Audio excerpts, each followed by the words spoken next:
네, 다시 한번 또 인사하겠습니다. 평안하십니까? 이렇게 한번 인사하시기 바랍니다.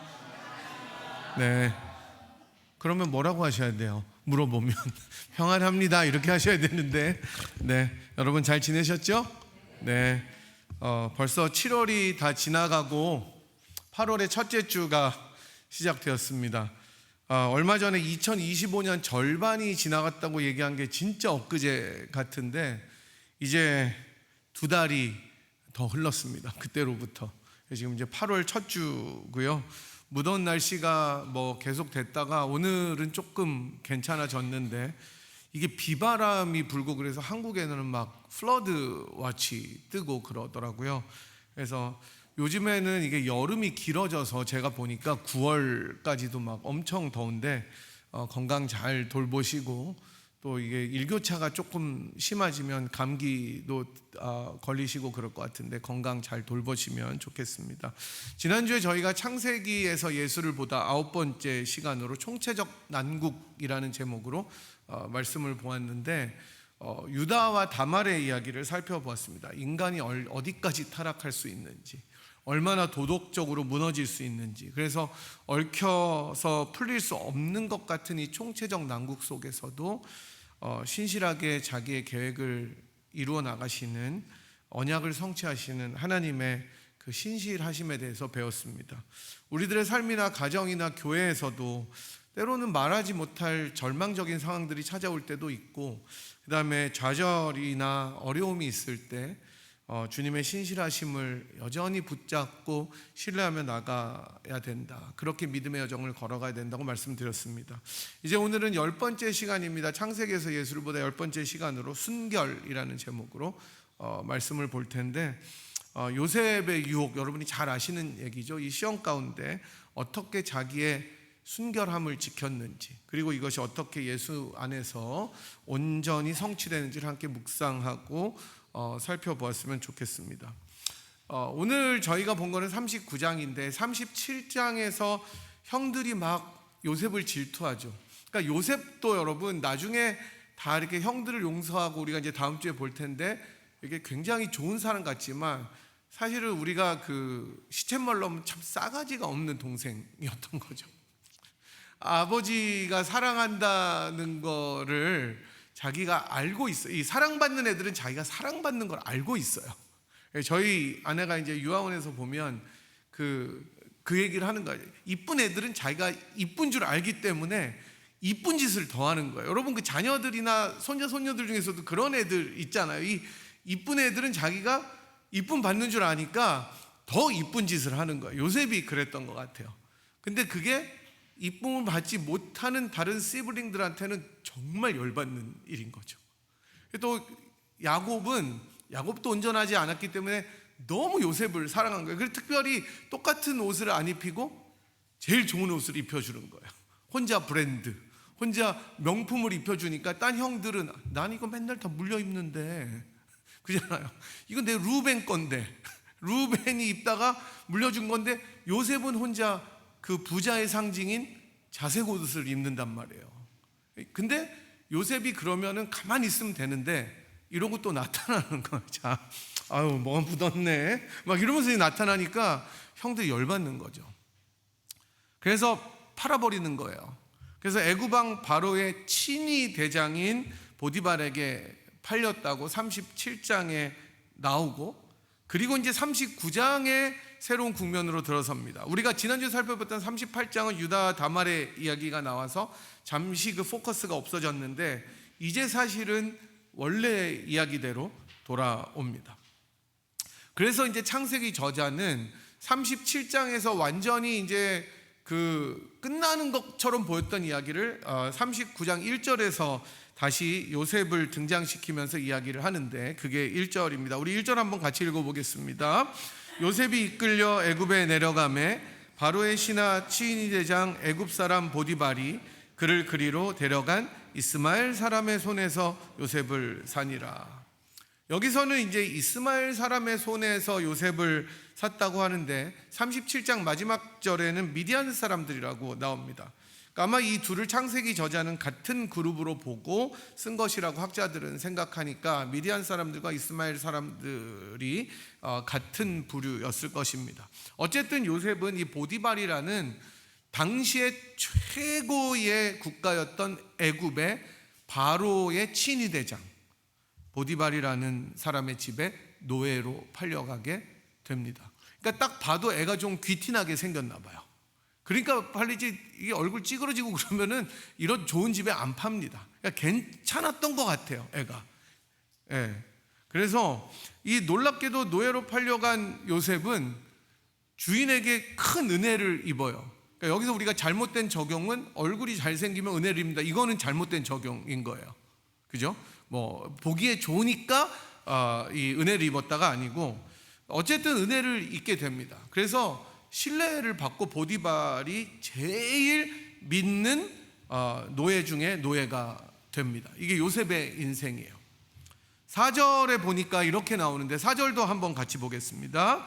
요셉이 그의 주인에게 은혜를 입어 섬김에 그가 요셉을 가정 총무로 삼고 자기의 소유를 다 그의 손에 위탁하니. 가정의 모든 것을 주관하는 사람으로, 그러니까 제일 청지기 중에 청지기 장 같은 사람으로 삼을 정도로 총애를 받게 됩니다. 그래서 주인은 6절에 나오는 것처럼 자기가 먹는 음식 외에는 다 요셉이 하는 것을 간섭하지 않아요. 여러분들도 비즈니스를 해보셔서 아시겠지만 여러분이 누구한테 이거를 완전히 이렇게 맡기는 경우가 몇이나 되겠습니까? 굉장히 힘들 거예요.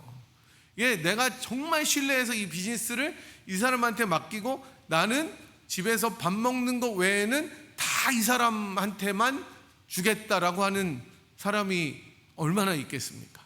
제가 다 많은 우리 이민 그 성도님들을 만나봐도 별로 없는 것 같아요. 다 자기가 해야 이게 마음이 놓이고, 그렇지 누구한테 맡겨놓으면 진짜 불안한 거예요. 어쩔 수가 없는 거예요, 그게. 대부분 그렇게 맡겨도 관계가 틀어지는 경우가 되게 많았고, 서로 눈치 보면서 이러지도 못하고 저러지도 못하는 이 힘든 경우들을 많이 보았습니다. 심지어 가족 간이라도 그게 쉽지가 않다는 이야기도 들었습니다. 또 실제로 그래요. 하지만 보디발은 요셉을 이렇게까지 신뢰했으니 정말 대단한 관계인 것입니다. 이 일이 도대체 어떻게 가능했겠습니까? 성경은 그 이유를 2절에서 명확하게 말하고 있는데 2절도 같이 한번 보겠습니다. 여호와께서 요셉과 함께 하심으로 그가 형통한 자가 되어 그의 주인 애굽 사람의 집에 있으니 라고 나옵니다. 그렇습니다, 여러분. 바로 여호와 하나님께서 요셉과 함께 계셨기 때문이었습니다. 하나님이 요셉이랑 같이 계시니까 요셉이 형통한 자가 되었다고 성경은 말합니다. 여기서 이제 형통한 사람이 되었다는 것은 갑자기 막 재산이나 자산이 물질적으로 막 불어나서 부유하게 되었다는 말이 아니라 성공적으로 자기의 일을 수행했기 때문에 그 상황이 진짜 much better 된 것이라고 이야기하는 거죠. 주인인 보디발은 3절에 나오듯이 여호와께서 요셉과 함께 하심을 보았다고 합니다. 그러니까 이 이방인인 보디발이 보기에도 요셉이 하는 일 속에 누가 계셨다는 거예요? 여호와 하나님이 계셨다는 것을 알 수 있을 정도로 뚜렷하게 하나님이 요셉과 함께 하셨다라고 성경은 이야기합니다. 물론 요셉 자신도 성실하고 신실하고 충성되게 자기의 일을 감당했을 겁니다. 보디발의 노예와 종으로서 맡겨진 일을 잘 수행했을 것입니다. 하지만 여기서 훨씬 더 중요한 포인트는 하나님께서 요셉과 함께 하셨다는 거예요. 시편 127편 1편은 1절은 제가 여러분 신방할 때도 이 구절을 가지고도 몇 번 말씀드렸는데, 여호와께서 집을 세우지 아니하면 세우는 자의 수고가 헛되며 여호와께서 성을 지키지 아니하시면 파수꾼의 깨어있음이 헛되도다. 이전 성경은 파수꾼의 경성함이 허사로다 이렇게 나옵니다. 여기서 우리는 중요한 신앙의 원리를 다시 한번 깊이 새길 수가 있는데, 요셉이 형통한 이유는 무엇인가? 그거는 요셉의 인격이 훌륭했기 때문도 아니었습니다. 아까 말씀드린 것처럼 요셉은 참 어떻게 보면 별로인 사람이에요.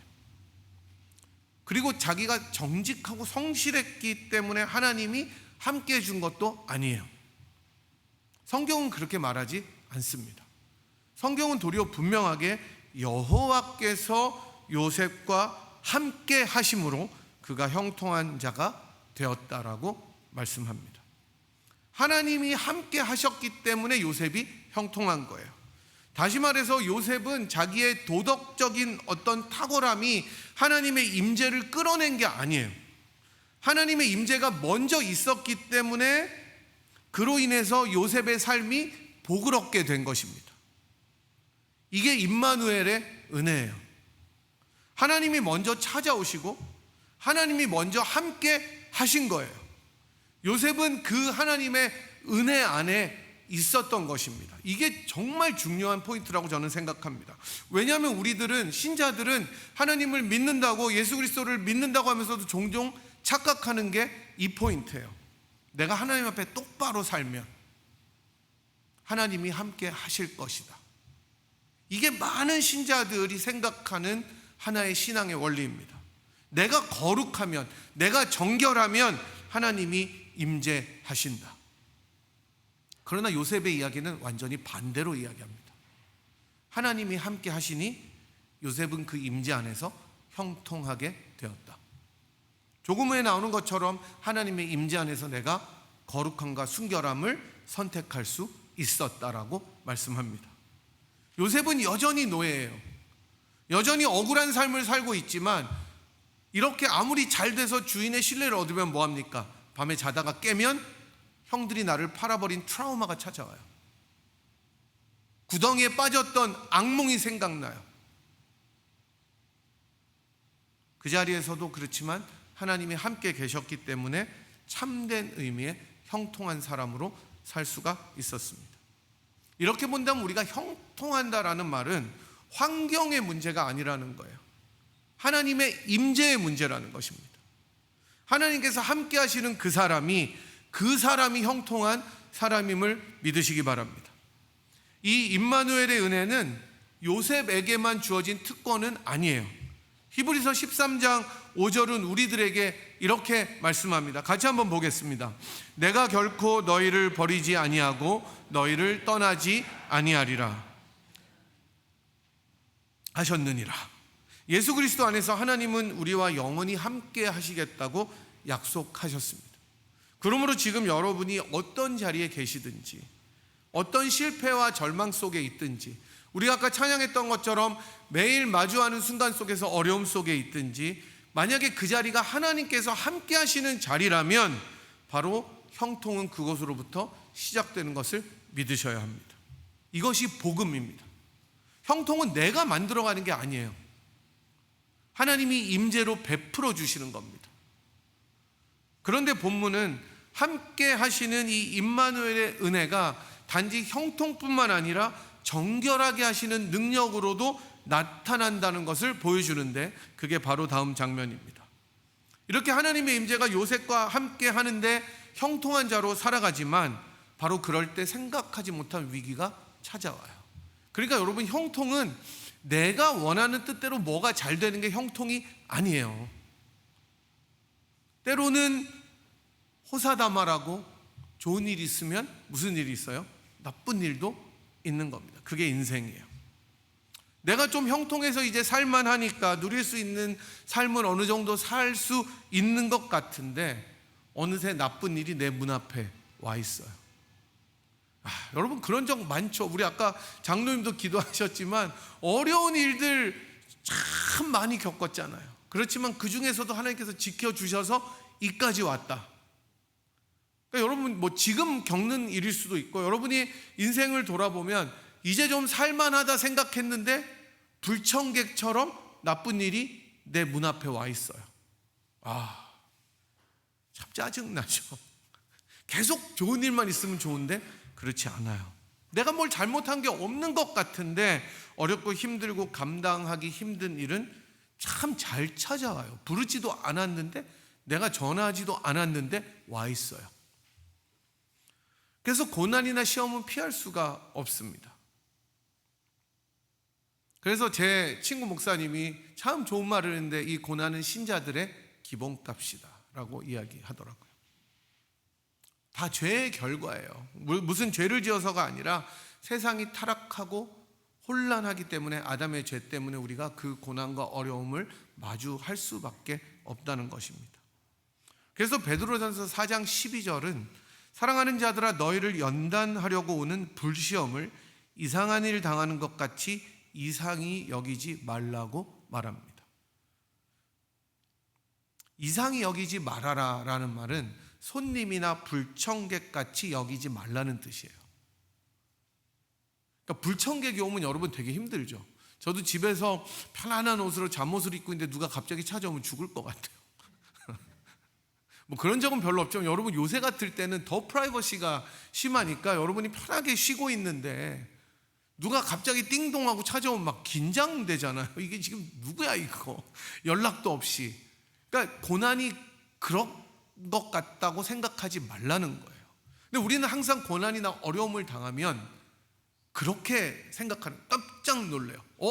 이게 왜 갑자기 말도 안 하고 찾아왔지? 근데 베드로는 그렇게 이야기하지 않습니다.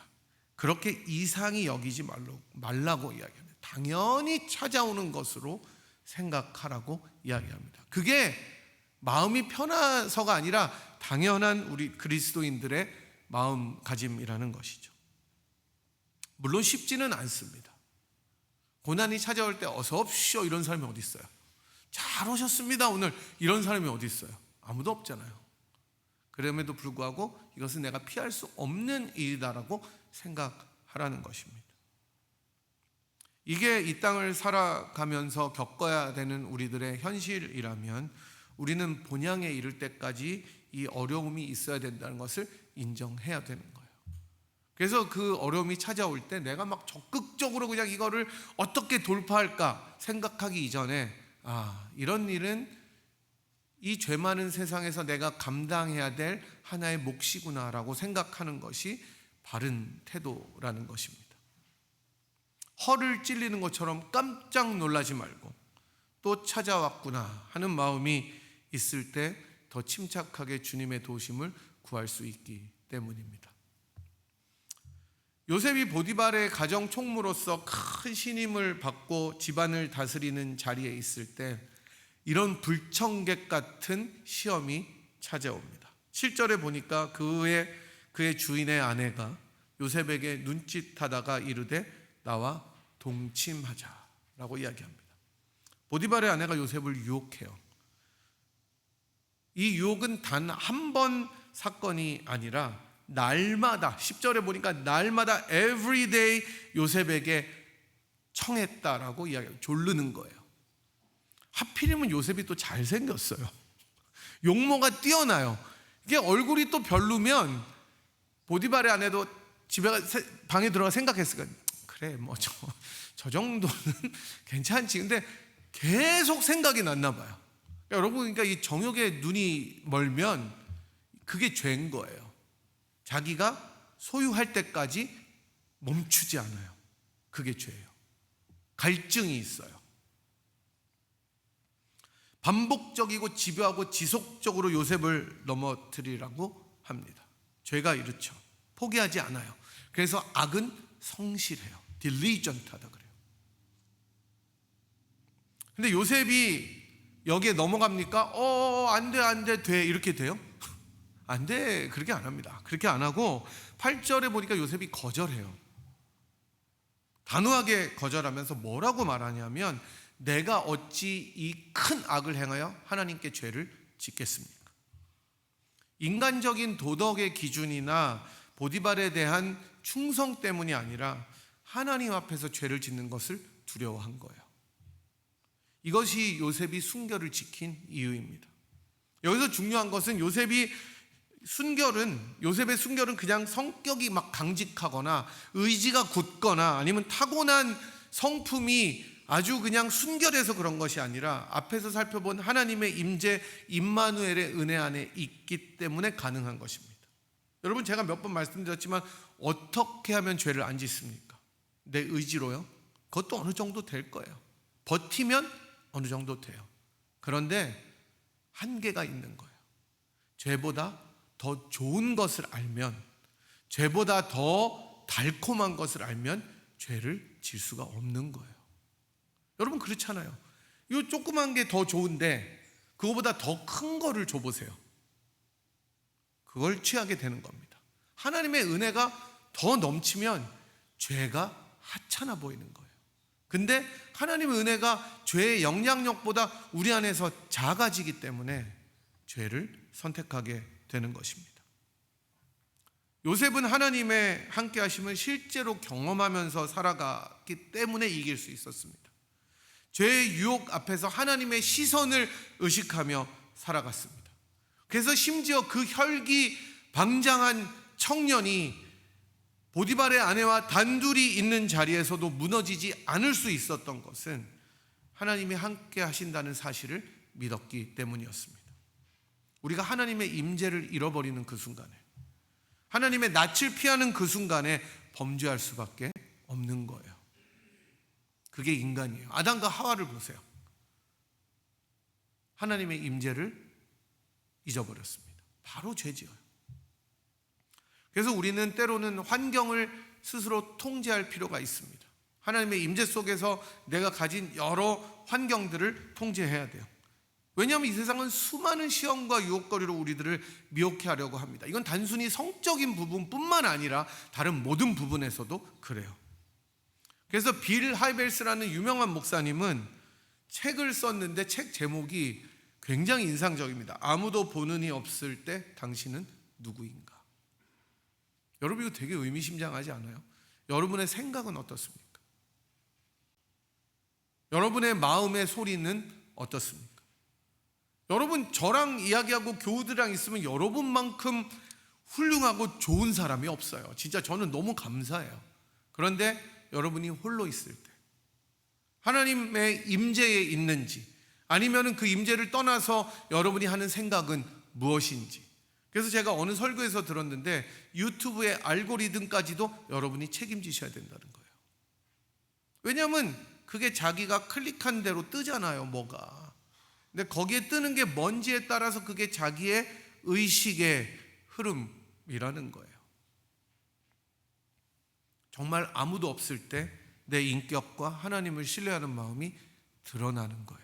그래서 시험은요, 그래서 고난은요, 우리들의 가장 벌거벗은 모습을 드러내주는 하나의 툴이 되는 겁니다. 그게 왔을 때 내가 하나님 앞에서 어떤 사람인지를 알려줘요.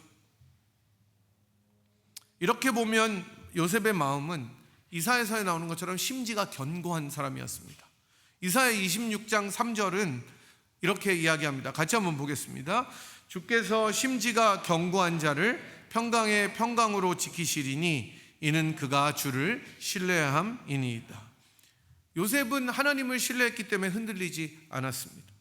자신의 감정이나 처지를 따라서 반응한 게 아니에요. 만약에 요셉이 진짜 전략적이고 정치적이었다면 보디발의 아내와 자고 보디발을 협박했을 거예요. 그러지 않았겠어요? 그리고 더 테이크 어드밴티지 했을 거 아닙니까? 그렇게 하지 않아요. 하나님 앞에서 살아갑니다. 이게 코람 대어예요. 하나님 앞에서의 삶을 실천했습니다. 이 순결이라는 덕목을 지키기 위해서 환경과 조건을 다 초월한 선택을 합니다. 그 결과가 뭐냐면 비극이에요. 12절에 보니까 보디발의 아내가 이제는 못 견디고 붙잡아요. 나랑 자자고 붙잡으니까 어떻게 합니까? 겉옷을 벗어두고 도망가 버립니다. 오해를 받는 거예요. 그 다음에는 여러분이 아시아로 보디발의 아내가 모함해줘, 제가 나를 겁탈하려고 했다. 그래서 어떻게 됩니까? 감옥에 갇혀요. 타협하지 않았고 이 극한 상황에서 죄의 자리를 떠나버렸습니다. 하지만 그 결과는 억울한 누명을 쓰고 감옥에 갇혔어요. 여러분 여기서 우리들의 마음이 때로는 흔들릴 수 있어요. 하나님 앞에 바르게 살았는데 내가 왜 이런 대가를 받아야 됩니까? 하나님 앞에서 나는 순결하려고 몸부림쳤는데, 나는 용서하려고 했는데, 나는 다 모든 것을 받아들이고 하나님 앞에서 정결하게 살려고 했는데 왜 지금 이런 결과가 나에게 찾아오느냐? 그렇지만 성경은 여기서도 하나님이 함께 하셨다고 이야기합니다. 뒤에 나오는 21절에서 성경은 이야기합니다. 여호와께서 요셉과 함께 하시고 그에게 인자를 더하사 간수장에게 은혜를 받게 하셨다. 사랑하는 여러분, 우리가 순결하게 살기로 결단했을 때 세상이 언제나 우리들을 칭찬해 주거나 보상해 주는 것은 아닙니다. 그럼 우리가 다 정결하게 살겠죠.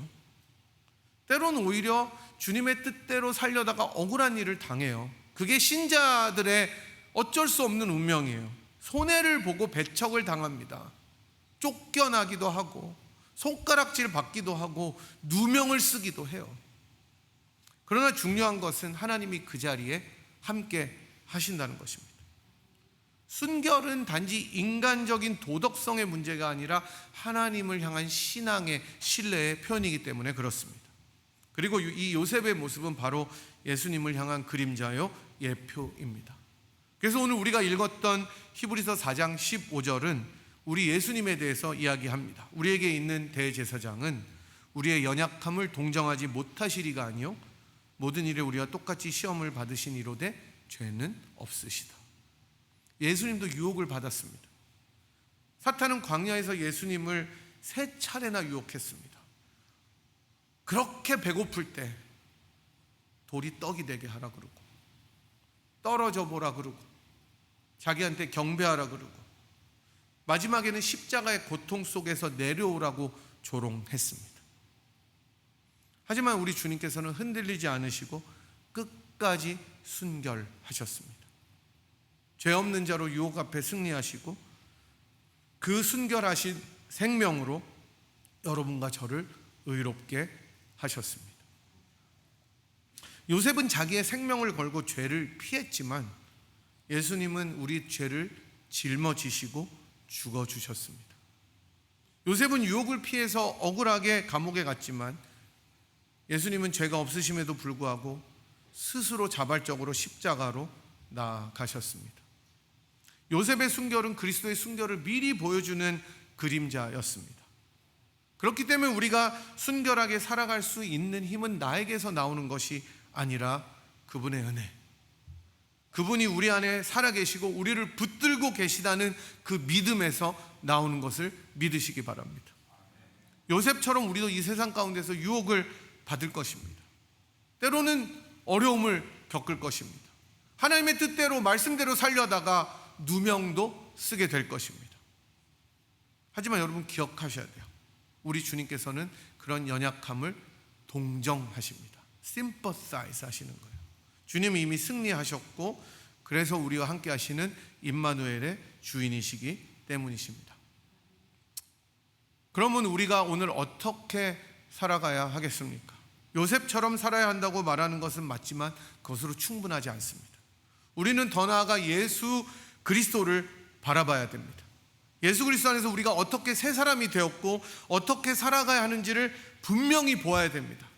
그 십자가를 바라볼 때 내 눈이 밝아지고 내 눈이 뜨이고 정말 그때 죄보다 더 달콤하고 놀라운 하나님의 사랑을 깨달을 수 있기 때문입니다. 요셉은 죄를 피해서 달아났지만 예수님은 죄인을 향해서 다가오셨어요. 요셉은 죄를 지지 않기 위해서 몸을 피했지만 예수님은 죄인을 구원하시기 위해서 십자가를 향해 나아가셨습니다. 요셉은 억울하게 감옥에 갔지만 예수님은 고난과 죽음을 택하셨습니다. 요셉은 하나님의 임재 안에서 유혹을 이겼지만 예수님은 하나님의 침묵 속에서도 온전히 순결하셨습니다. 그래서 예수님은 우리들의 본보기가 되실 뿐만 아니라 우리들의 구원 그 자체가 되시는 것입니다.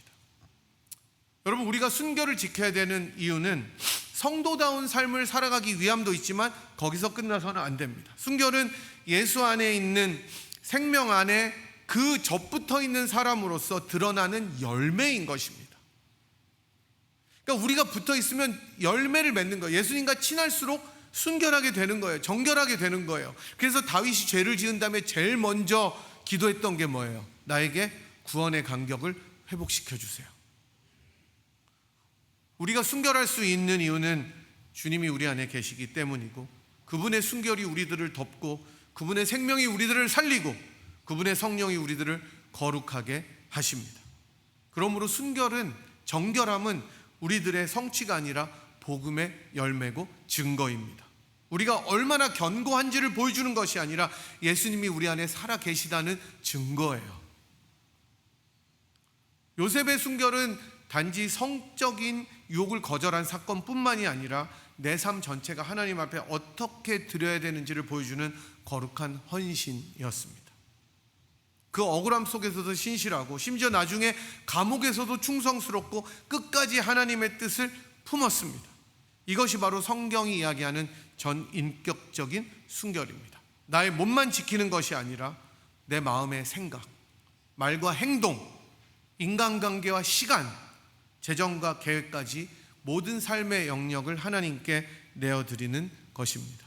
그래서 로마서 12장 1절은 너희 몸을 하나님이 기뻐하시는 거룩한 산제사로 드리라. 이는 너희의 드릴 영적 예배다라고 이야기합니다. 이것이 바로 주님이 오늘 우리들에게 주시는 거룩한 콜링입니다. 우리들의 삶 전체가 거룩한 예배자로 나아가는 것. 그래서 우리는 복음 앞에 서서 주님 앞에 고백해야 됩니다. 주님, 나는 할 수 없지만 그리스도께서 내 안에 살아 계셔서 시험을 받아 고난을 당하신, 그래서 시험 받는 자들을 능히 도우시는 예수님을 붙잡게 하여 주시옵소서. 우리가 기도해야 됩니다. 여러분, 요셉의 이야기를 들으시며 예수 그리스도를 바라보십시오. 우리들을 정결하게 하시는 그 예수님 안에서 여러분의 마음과 생각을 지키십시오. 여러분, 이 생각이라는 것이 조금만 잘못되면 얼마나 하나님을 향해서 반역으로 치닫는지 모릅니다. 우리가 그렇다고 그것을 우리들의 힘으로 막 하려고 되지 않아요. 주님을 끝까지 붙잡고 그 안에 머물 때 우리들의 열매로 드러나는 것이 정결함과 순결함이 될 것입니다. 이런 은혜가 저와 여러분에게 넘쳐나기를 주님의 이름으로 축복합니다. 이 시간에 다 함께 일어나셔서 찬송가 우리 나의 영원하신 기업 435장 결단 찬양으로 주님 앞에 드리며 나아가도록 하겠습니다.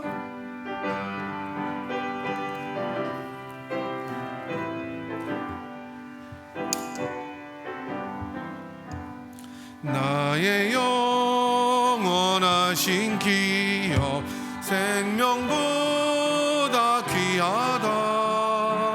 나의 갈 길 다가도록 나와 동행하소서.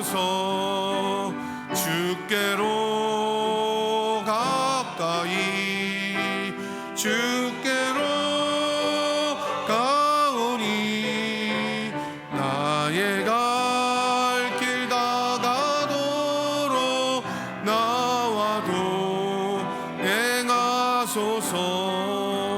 세상 부귀 아니람과 모든 명예 버리고 험한 길을 가는 동안 나와 동행하소서.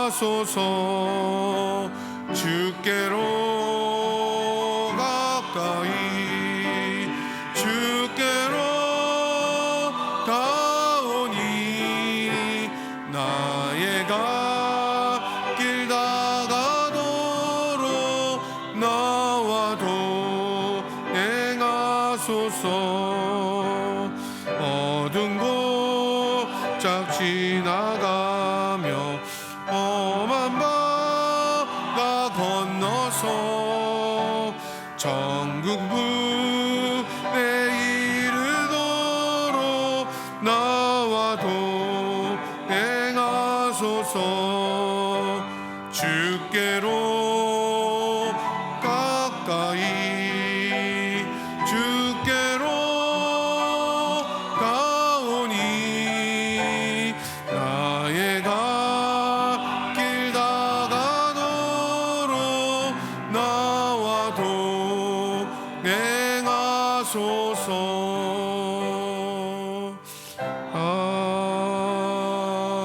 아멘. 시간에 우리 들으신 말씀 또 고백한 찬양 생각하시면서 주님 앞에 한번 기도하겠습니다. 주님 앞에 정결한 삶 살게 하여 주시옵소서. 내가 혼자 있을 때 드는 여러 가지 마귀가 주는 또 사탄이 유혹하는 시험들에 넘어가지 아니하고 주의 임재를 늘 체험하고 그리스도의 십자가의 사랑 안에 거할 수 있는 인생이 되게 하여 주시옵소서. 또 저희 자녀들의 가정이 정말로 이 패역하고 음란하고 썩어져가는 세대 가운데 요셉처럼 순결을 지키고 하나님 보시기에 아름다운 가정과 자녀들이 되게 주님 인도하여 주시옵소서. 또 그런 공동체가 되게 하여 주시옵소서. 이 시간에 우리 주님의 이름 크게 한번 부르고 주님 앞에 고백하며 나아가겠습니다. 주여! 아버지 하나님, 이 시간에 저희들이 다시 한번 주님의 이름으로 주님의 은혜를 구합니다. 주님 순결하게 하시고 주님 정결하게 하시고 날마다 군의 감격을 우리들 가운데 새롭게 인도하여 주시기를 원합니다. 우리들이 혼자 있을 때 드는 여러 가지 악한 생각들, 미움과 질투와 용서하지 못하는 마음들, 또 성적인 아버지 하나님 또한 참으로 여러 가지 주님 앞에 반하는 많은 열정과 갈증과 또한 그러한 아버지 하나님 부정적인 것들을 내어버리고 주님의 십자가를 바라볼 수 있는 인생이 될 수 있도록 인도하여 주시옵소서. 주님 붙잡아 주시옵소서. 하나님 아버지, 저희들을 순결하게 인도하여 주시기를 원합니다. 저희들이 정결함으로 주님 앞에 살기를 원합니다. 저희들이 혼자 있을 그때에도 주님으로 인하여 즐거워하고 주님의 법을 사랑하는 인생이 되도록 저희들을 인도하여 주시옵소서.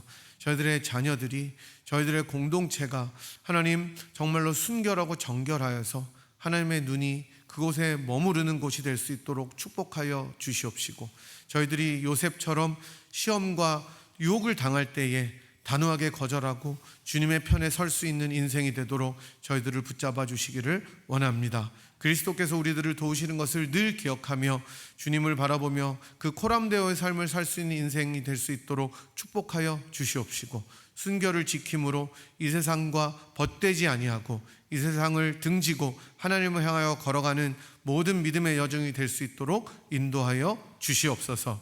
지금은 우리를 위하여 모든 시험을 견디시고 유혹을 극복하시며 우리를 위하여 승리하신 우리 구주 예수 그리스도의 무한하신 은혜와 그 아들을 아끼지 아니하시고 우리 모두를 위하여 기꺼이 내어주신 하나님 아버지의 극진하신 사랑하심과 성령 하나님의 위로 교통 충만하심이 주님 앞에 코람데오로 살아가며 순결함과 정결함으로 믿음의 여정을 걸어가기로 다짐하고 돌아가는 이 자리에 함께한 주의 백성들 한 분 한 분 머리머리 위에와 사랑하는 분이엘 제단 위에 지금으로부터 영원토록 함께 하시기를 간절히 축원하옵나이다.